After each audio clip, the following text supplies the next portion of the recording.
trike. Tapos 12, sa kulay pula.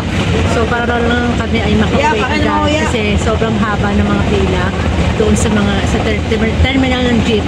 So ito sakto naman, napadaan kami kahit medyo expensive doon sa pamasahe ng jeep. Dito na kami sa siyempre mga bata para hindi mapagod, tapos may pasok na bukas. Biyahing imus to. Agad imus daw. So ang pamasahe ay 40. Isang ulo o sakit. Siyempre yung dalawang bata free na. Kaya mapatak na 80 pesos hanggang doon sa mismo MRT. Yun. MRT. Okay, LRT, MRT yan.